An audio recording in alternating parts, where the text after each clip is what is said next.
instead of treating AI as kind of like the product itself, we need to treat it for what it is. It's a technology that helps companies achieve their vision faster and serve their customers better.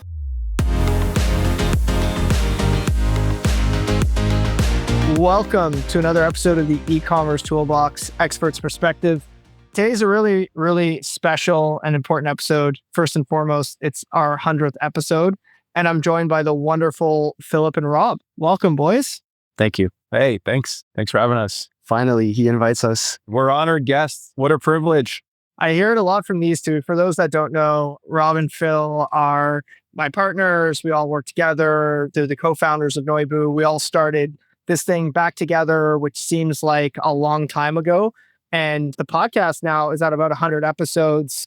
They like to make fun of me off camera that I'm kind of like a washed up TikTok star that does these things. So that's how it goes. But wanted to just do a brief introduction. If you guys just want to do brief introductions of yourselves, and then we'll dive into what it means for us to be at 100 episodes. And then we're going to dive into some of the big and exciting things that are going on with Noibu. So maybe Rob, why don't you kick us off? And then Phil, you can go ahead. Cool. Thanks, Kailin. I'm Rob, one of the co-founders here at Noibu. I've known these guys for years and years, coming on decades now, which is crazy. And it's been great working with the guys. We've gone through what I'll call a lot of ups and downs, a lot of pivots. And now that we're at our 100th episode, it's pretty exciting. And what's more exciting is obviously the great product work that we've done and all the great customers that we've been able to talk to. And also, even if they weren't Noibu customers, I listen to mostly every single episode. As much as we chirp Kailin, we do enjoy listening to the podcast. I learn a ton just from all of the insight. And as folks that entered the e-commerce industry through technology, listening to podcasts like this one is a big part of how we actually educate ourselves to actually build a product. So super excited to be here. A big fan of the pod, and the fact that I'm on it, I feel honored. So thanks for having me, Kailin. I'm Phil, one of the co-founders as well as Noibu. I work primarily with our engineering and product departments. So I speak to our customers and we make sure that we're understanding their problem sets. And most importantly, that then we deliver on those problem sets with the features and products that we built. And I'm sure, given that it's our 100th episode, we're going to be talking about the repositioning, the new product vision, and all that stuff. So I'm really excited to jump right in. And just to kick us off, we started the podcast about 2 years ago. Our wonderful head of marketing, Anthony, had approached us with this idea. We were quite skeptical at the beginning. We weren't sure what exactly the value it was going to bring to our business and our customers. But through that process, we discovered that our size of company and our revenue was actually much bigger than was realized in the market. We hadn't really invested into marketing at all prior to that. So our goals with the podcast was to just grow our brand, grow our reach, but more importantly, and Rob alluded to this earlier, was to really meet with the experts, understand what's top of mind to them, and really broker some of those relationships into Phil and to Rob to really extract what does the next generation of our product look like and how could we best serve our customers. And looking back now, 100 episodes deep, which was been at least 2 years, our product and our market has gone through a massive shift. And those are some of the things that we're going to talk to today. But really being able to build a center where not only we can learn, but the market can learn, we feel like is pushing e-com technology ahead. So on that note, I think it's been a great success. We're really happy with its results. And for those that are thinking about launching a podcast, I highly, highly recommend it.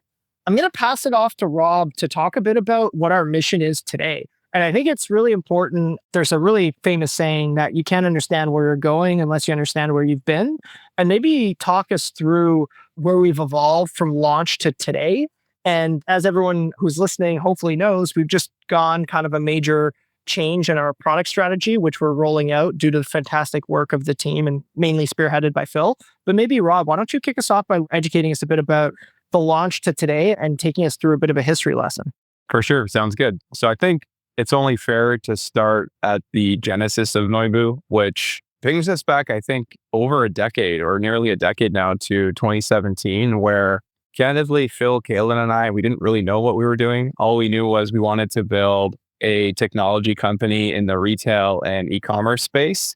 And we did the opposite of what we'd recommend any fledgling startup or entrepreneur. We basically took a cool technology, which was VR, and we basically tried to smash it into the retail vertical.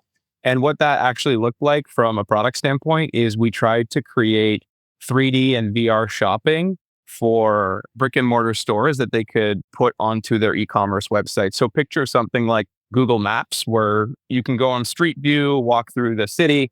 Imagine doing that actually in a store with a VR goggle headset or just basically on your computer clicking around. And the whole hypothesis was, if you have a brick and mortar store, you've invested a ton in it, may as well put it online to differentiate yourself against your competitors, because usually e-commerce websites look somewhat similar to grid layout with categories, PDPs, etc. And we thought that by putting a store onto your e-commerce storefront, that it could potentially build trust and increase conversions. Fast forward about 2 years, we built the product. We signed 10 customers with the promise that we would deliver the product. We actually ended up deploying this technology on those 10-ish brands. And lo and behold, conversion actually decreased. So our hypothesis was quite invalid there, where having customers shop online through a physical store, breaking news, doesn't increase conversion. So that's kind of Noibu 1.0, we'll call it. And the best thing that happened there was we made those connections. We got to talk to 10 incredible merchants. Some of them were on Shopify, some of them were on Magento. I think 1 or 2 of them was on BigCommerce as well. And we got to build relationships. And I think just through kind of that founder hustle and potentially them feeling a little bad for us, they did give us the time of day. And we were able to sit them down in, it was, I think, March of 2019, after we decided to pivot the company to a new product line. And we sat down with them and said, look, what we're building clearly isn't working for you, but you can see that we care. We want to drive value to you guys. And we really enjoy, candidly, just collaborating and working with you all. We'd love to continue that. And we know that we can't with our current product line. So do you mind if we ask you guys some discovery questions to understand how we could potentially drive tremendous value to you? And that's exactly what we did. And it was through that process that we actually discovered that errors impacting the checkout flow are quite a big pain point in e-commerce and continue to be today. And that's where Noibu 2.0 formed, where we became the leading e-commerce front-end monitoring solution in the market, where we would detect all technical issues, assign a dollar value to it, help teams prioritize those issues, and really drive conversion in a non-traditional way, where you're working from a backlog of not features, but bugs that impact the bottom line. And that really popped off in e-commerce, especially during COVID. That messaging really resonated. We're able to grow really quickly and acquire thousands of domains that we were able to deploy on. And that really has carried us up until, I would say, the second half of last year, where it's a great product. It's still part of our core offering, but we had our customers wanting more and more and more. They knew that we did a tremendous job with errors, and they were like, look, you collect awesome information about our e-commerce experiences. We'd love help understanding not only what are the top issues impacting our conversion, but also what's slowing down our website. Are there opportunities to improve page speed? Not only that, do you guys have any ideas on how we can improve conversion and grow conversion through analyzing things like customer journeys, heat maps, scroll maps, other telemetry that is super helpful for increasing conversions? And it's a long-winded way of saying we really evolved to now what I would call Noibu 3.0, where we aren't just identifying technical issues and surfacing the top ones that can drive conversion, but we're capturing every single conversion opportunity in one platform to help our amazing merchants drive conversion. And that's really where we're at today. I'll actually probably save a little bit of the details about that 3.0 version of Noibu for Phil to cover. But that's essentially kind of how we got here today. And I'm super excited that we're now the leading e-commerce monitoring and experience analytics platform. And it's a really exciting time at Noibu. And just as a follow-up on that, and these are discussions obviously we've all had. I think, Rob, you specifically have done a good job setting up the customer advisory board meetings. Phil, you've been leading our research through your teams and yourself, chatting with customers, always staying on the pulse.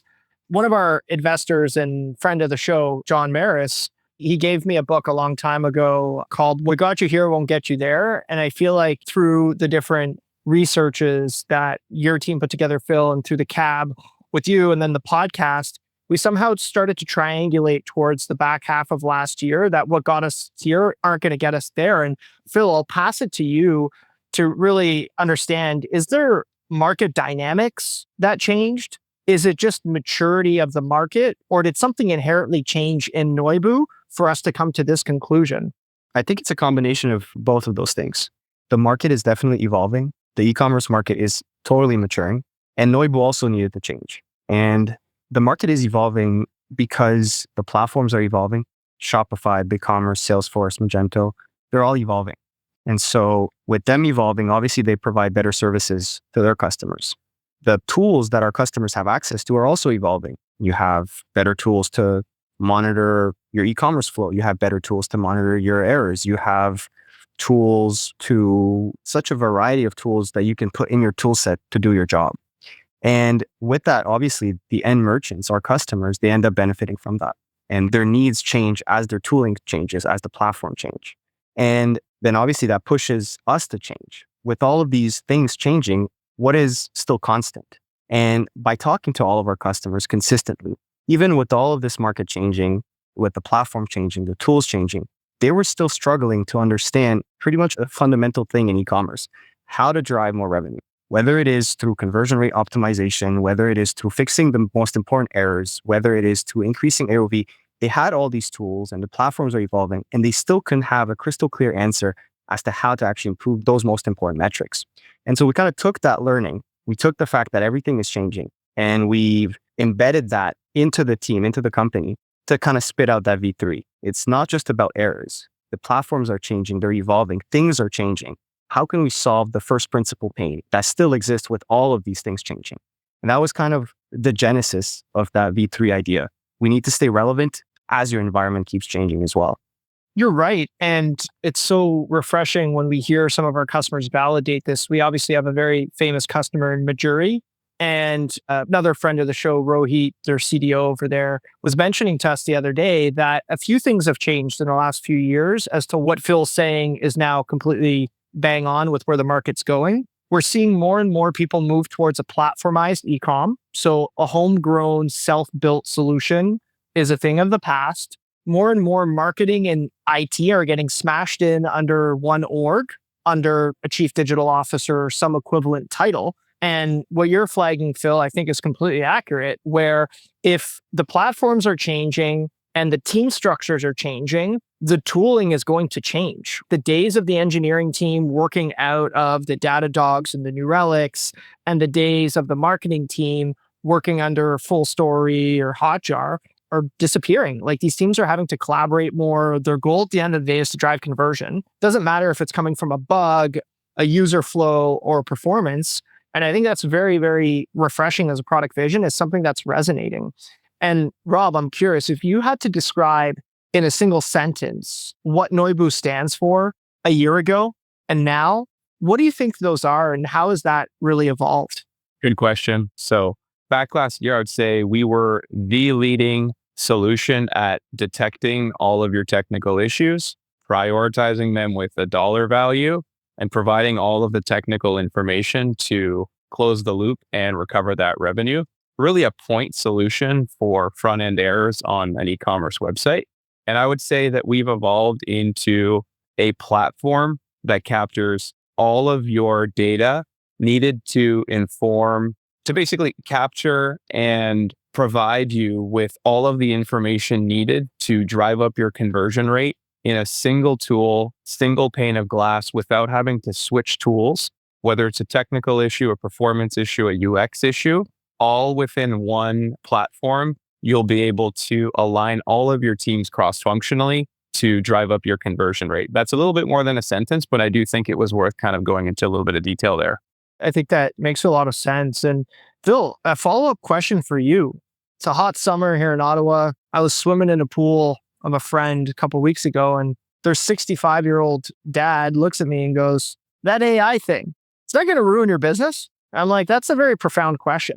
And on these customer calls, we've now gone from a transition from a point solution to a platform, like Rob just went through and like you just flagged. Does all this change on the back of AI? How are we thinking about this? And curious what your thoughts are on the back of that.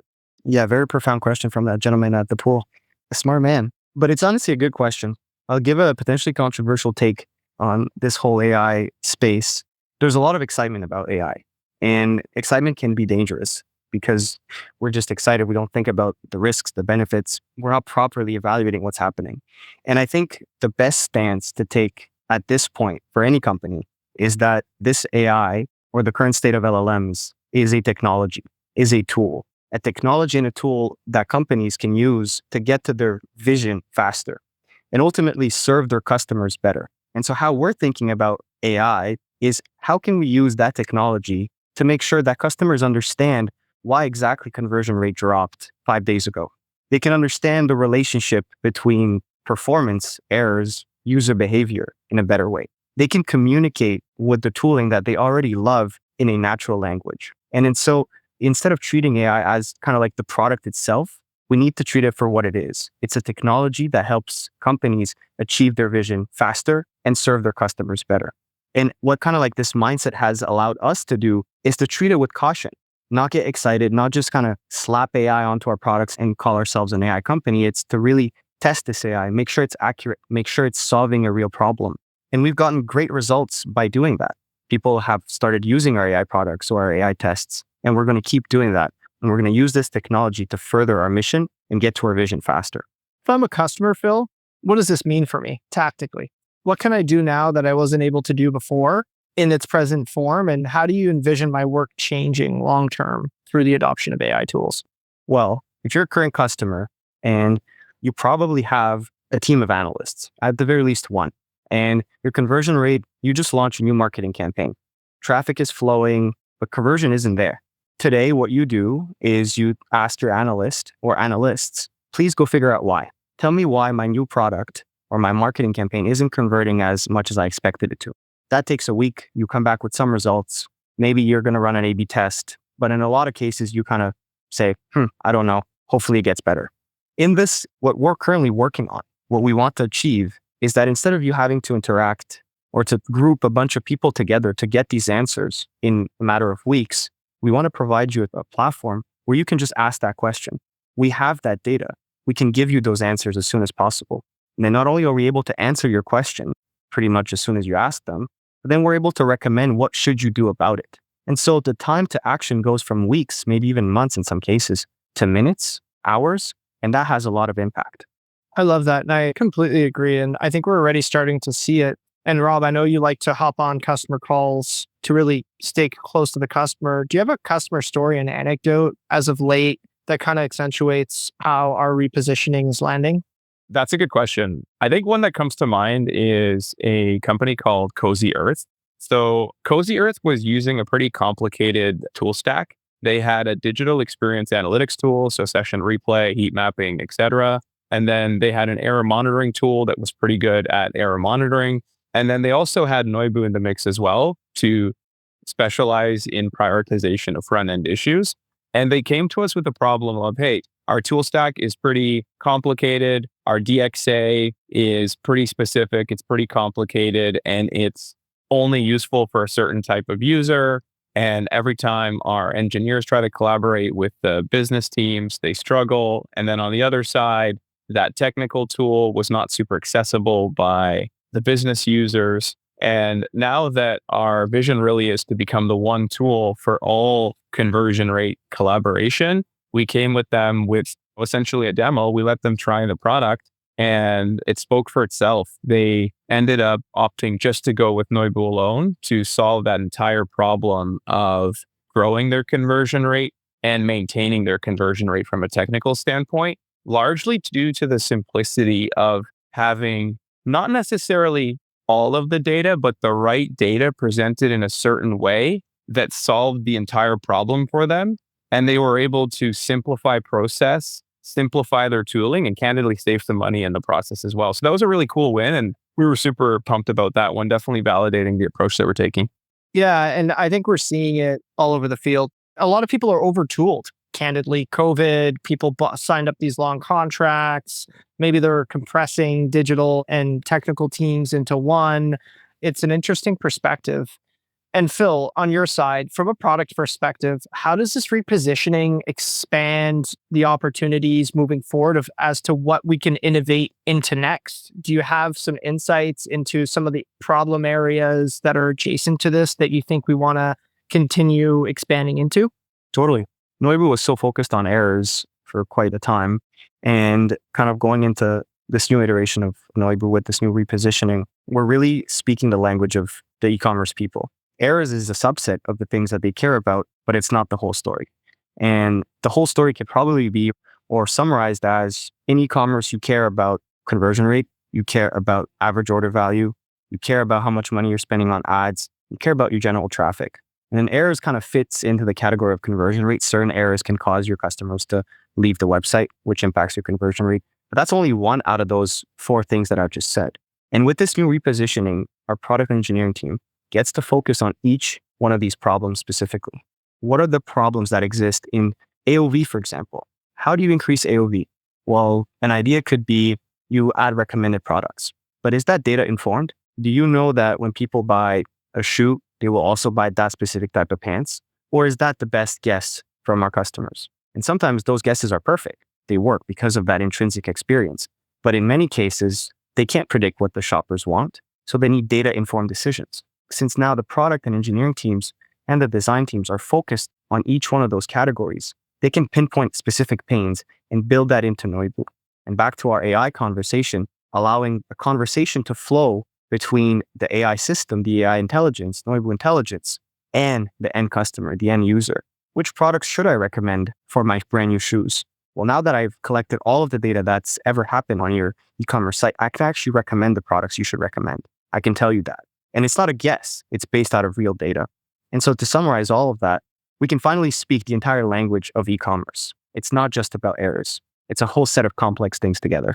And Phil, one thing that I used to think about late into the night is we're the 10th, maybe 15th session replay company, the X error monitoring company, and now we're the analytics, DXA. Why do we have the right to win? How is verticalization and specialization part of that strategy, if anything? If we have customers that are using the Noibu platform today that are listening, which I'm assuming there's millions, why do we have the right to win? Because e-commerce is hard. E-commerce is very hard. It probably at the surface level looks easy. Quote unquote, all you have to do is increase conversion rate and increase traffic.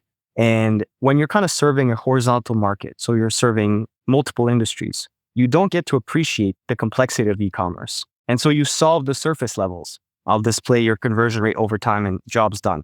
But that's not how it works. E-commerce people have to analyze the data. They have to come up with insights. Then they have to come up with a hypothesis on how to resolve that problem. Then they have to create tests. They have to speak to their leadership to get approval. And between all of these steps, there's so many problems that happen. If a company serves banking, e-commerce, restoration, how are they going to allocate the time to think about each individual one of these problems? They won't, but Noibu will, because that's our bread and butter. We only focus on e-commerce. So the fact that it could be difficult to generate a report to share with your manager, well, we really care about that. If your report gets rejected, that's our problem. It really is.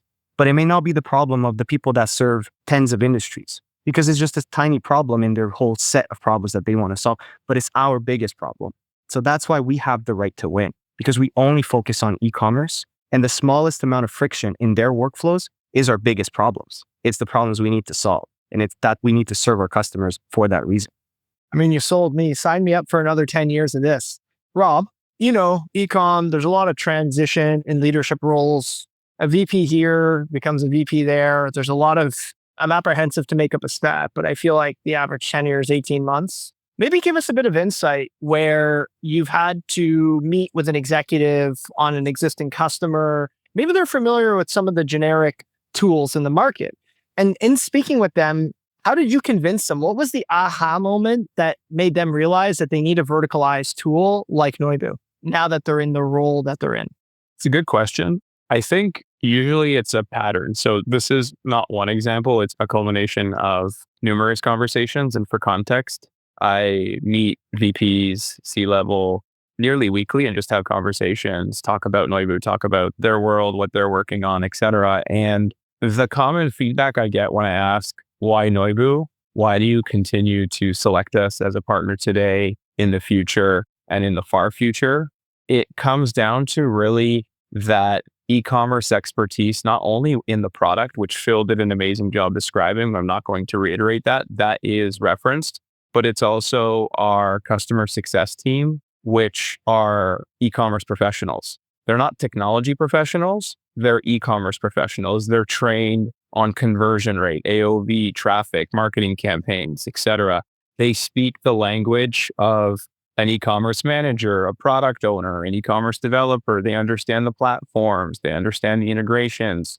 And that expertise, we invest not only back into the product through their feedback and conversations with our customers, but they also act as essentially consultants and an extension of the team. And that's essentially additional resources that the CIO, CDO is getting by partnering with Noibu. It's not just about the product, it's also essentially an extension of their team. And that paired with everything that Phil mentioned in terms of us talking their language in the product is usually why they end up going with a vertical solution like Noibu. And they typically will cite us as best in class for that. So it's a good question. And I hope that we can continue kind of investing in that. And I think for the next few years, at the very least, that's exactly what we intend on doing. And just to really pair that with some of the feedback I'm hearing in the market, and one of our customers said to me, if you look at the commerce platform market, folks that tried to build commerce in a larger engine have traditionally struggled to build it, or when they've acquired it it's had a somewhat of a slow death. Now, it's not unilateral, but like it's very famous. Oracle acquired ATG. It's been shut down. SAP acquired Hybris. It's now getting sunsetted. Adobe, Magento, kind of same situation. And then if you look at the flip side, who's really owning the market? There's Shopify, there's Commerce Tools in the enterprise, and there's BigCom in the complex mid-market. And those are kind of the three big players that are left over, call it 250 million of ARR outside of Salesforce Commerce Cloud. And really, if you look at it from a pattern level, those that have focused, commerce is valuable enough to really justify vertical tooling. And folks that have tried to take a horizontal tool and cram it in have struggled. So that's something that was explained to me, which made a lot of sense. And Phil, I'm going to pass it to you as I'm very curious. What is most exciting to you or most scary to you about the market that we play in over the next 12 months? Well, there's a few things. The thing that's been on my mind the most is, what do the chat GPTs of the world do to shopping? Does shopping in 2035 look the same as it does today? Are people still leveraging websites to go shop? Are they still using the traditional grid? Or are they talking to something that shops for them? And I don't know. It feels to me like it would make sense that e-commerce stays on websites because people like having optionality, going to different brands, not going to a single place to get all that information. And I think that's been proven in the past as well. Like Amazon is that amalgamator of things to buy, and you can just go to Amazon and buy anything, yet we've seen more brands than ever before, even after Amazon. And so I think there will be resilience in brand power, and so individual websites. But even within those websites, are you still shopping on the website, or are you interacting with the website via chat? And so I don't know. I actually don't know. And this is something companies that are playing in the e-commerce world have to start caring about and worrying about. I'm aligned. Rob, what are your thoughts? I would agree. I've been thinking a lot about this, and also how could Noibu potentially help within this domain as well. For example, I've spoken to some customers where they're starting to get a decent amount of traffic from the different LLMs. And there are also cases where the LLM will provide a recommendation and the link that they provide lands on a 404, for example, which results in a bounced session. So there is something within this realm of what Phil mentioned around how will LLMs change shopping, which to some degree, I think it will. I think people have opinions. I have my own, but really we need to monitor and see and be close to how that changes from a shopping standpoint. But there are real life examples of how LLMs are impacting e-commerce today, which we're investigating, we're talking to our customers, we're talking to our users to understand if there's an opportunity to help them there to ensure that they're making the most of their traffic coming from these sources. And also, hey, maybe we're going to come up with ideas and products for them to be able to drive up their traffic and conversions from these sources, especially if that becomes a material part of the game, which we think it will. So that theme of AI is definitely echoed by me. Phil stole a little bit of my thunder there, but I want to stay true to myself in terms of like what's actually I'm thinking a lot about. How about you, Kailin? It's a good question. And I think if I look back at commerce has been getting done a long time. It was initially very much offline, in person, and then there was phone as a channel and mail. And then the next evolution was like the digital catalog. And I feel like before the digital catalog, it was if you owned some sort of like phone optimization where you trained sales reps and all of that, it was probably really scary to think that that channel might diminish over time. And I think we're probably at that stage right now. Maybe website traffic goes down over time, but I think sales will increase. And I don't know exactly what the next iteration of this looks like, whether it's directly in an LLM or some variation of that. But I'm pretty bullish that GMV will climb over time and some sort of optimization will need to happen. And I think as long as we're ears to the ground on, as long as people have choice, there's abandonment rates. And as long as there's abandonment rates, we could drive value. And when I look at it, hopefully humble enough to understand that I don't know what the next channel is, but there will be a next channel. And it might not be just in the depths of ChatGPT or Perplexity. It might be some other variation of that, but overall GMV will increase and optionality will always be a thing that humans have. And decision-making and influence, I don't think will go away. Just like when you go into I don't know how old the bazaar is in Turkey, but I believe it's thousands of years old. They have optimization strategies. They literally have optimization strategies. They come, they grab you.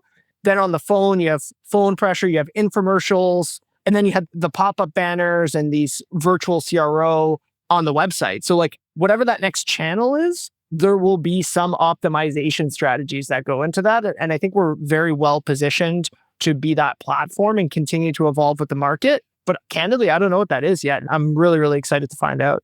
100%. I wonder what a web store will look like in a AI native browser. Like I'm sure everyone saw Perplexity put a bid in to buy Chrome, which I don't know if that's fake news or not, but it'll be interesting to see if it's a radical shift or more of an iteration in terms of what a web store actually looks like. So love those points, guys. Controversial, maybe not. I wonder if the portal into, like if the LLM becomes the browser and then the website, you don't have like a CMS anymore. Like the UI is just within the Perplexity or the ChatGPT, and you still have to build a website, but it's very more like back end where it's like uploading images and structures, and maybe you have URL schema, but like it's like almost like a unified UI. And I was just coming up with this on the fly. Maybe it's a horrible thought, or maybe it's a good one. But I think the symbolism of Perplexity trying to buy Chrome is I think they see that like ChatGPT or Perplexity app as the new browser. So I don't know. It'll be interesting. There's probably a variation of that will be successful. But like think about the channels that are very popular today. You have the social media. You have Instagram, TikTok that are so visual and they have almost no exchange in terms of conversations. You're just kind of scrolling and you're seeing an influencer that you like. They're selling something and you click something. Like in this world, what ChatGPT open? No, it would be a website. It would be something that you still have to interact with.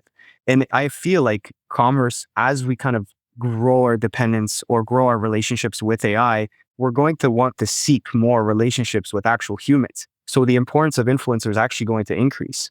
But then think about it. If our relationship with influencers are done through a screen that is visual and you're not chatting with it, what are you buying and how are you buying? So there's like weird dynamics that the market is going to have to figure out for all of that to work out. That's a really good point. And you made me think of something.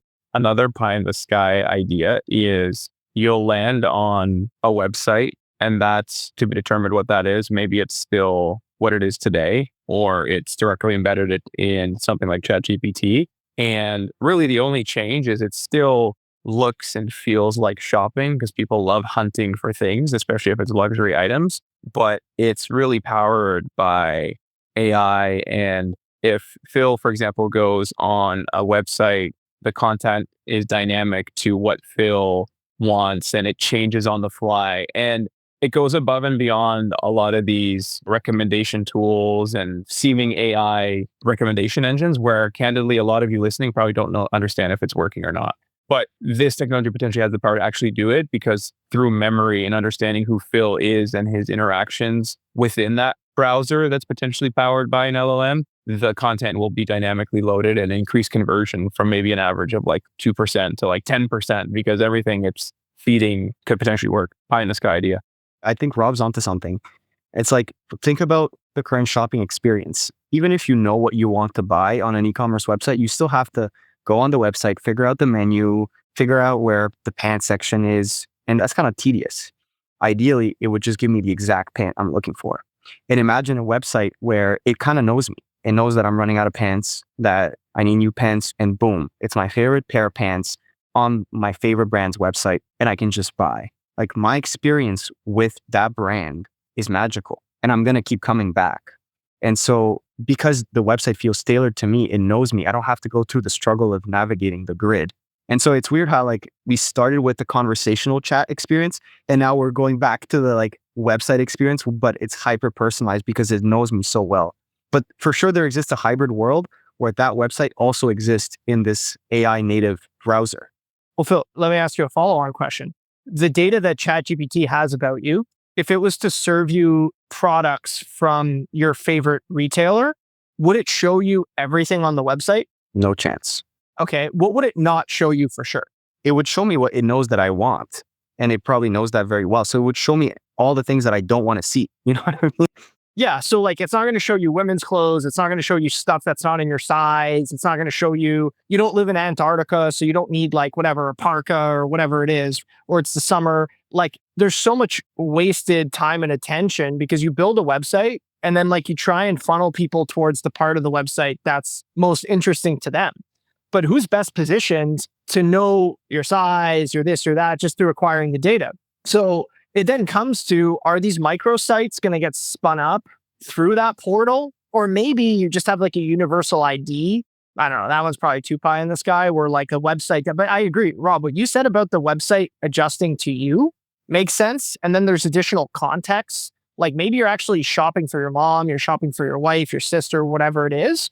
And that completely changes the context. But if you're just straight up like, I want to shop for myself, I don't understand why you would have to go through things that are either not your size or irrelevant to you or things that you already own. And I think solving that problem at the brand level is probably next to impossible. But solving that centrally is something that's really interesting, actually. Well, you make a really good point. And I've read recently, I don't know if you guys read this too, but people grew an emotional attachment to GPT-4o. And when OpenAI shipped GPT-5, some people started complaining that their old kind of buddy, they were missing them because the personality of GPT-5 is completely different than the GPT-4o. And think about what the information you share with something that you have an emotional attachment to versus a software.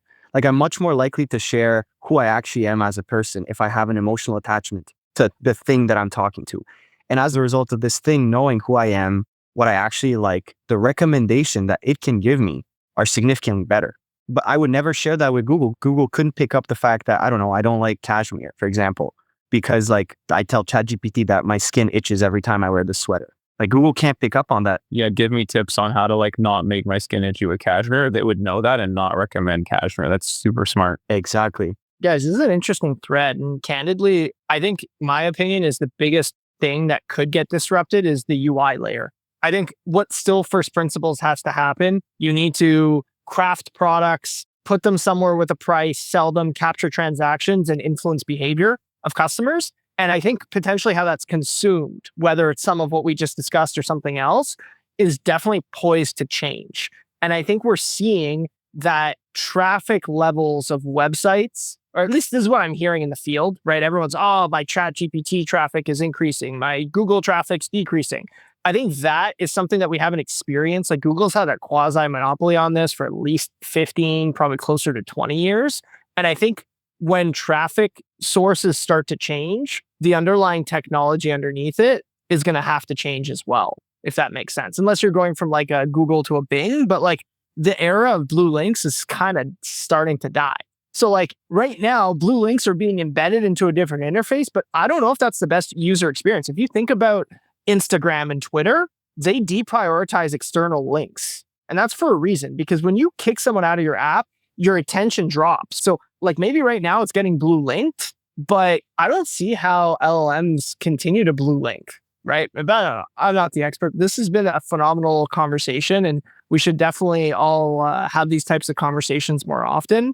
I think as we look to wrap up, I'll ask one last question to each of you. What excites you most about the next 100 episodes of what we're filming? So I'm curious, as we do the 200th episode in hopefully a year to 2 years time, probably, what most excites you looking back on those next 100?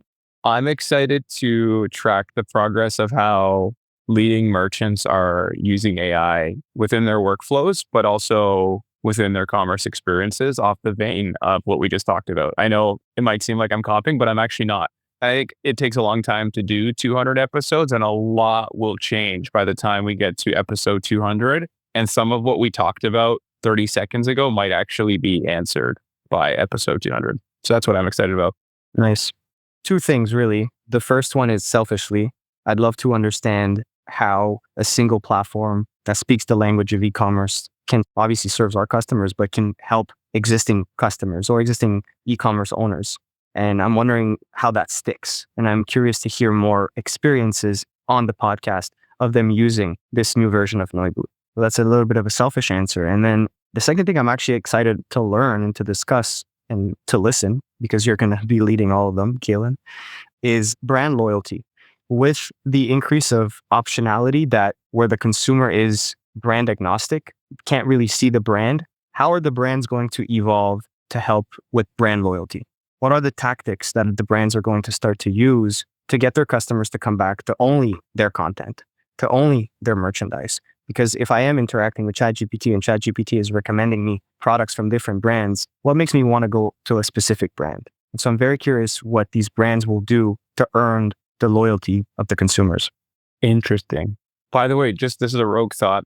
I wonder if e-commerce websites become retention machines, where it's like about retaining LTV, and that's the primary goal, like where it's like you generate new business from this new browser or whatever it's going to be. But once you got that customer, you want to send them back not to that system that is agnostic to the brand, but to your own unique proprietary experience. That's interesting, Phil. Good point. How about you, Kailin? This one might be controversial, but I think to piggyback on the mission of Shopify, Klaviyo, BigCommerce, I'm really excited.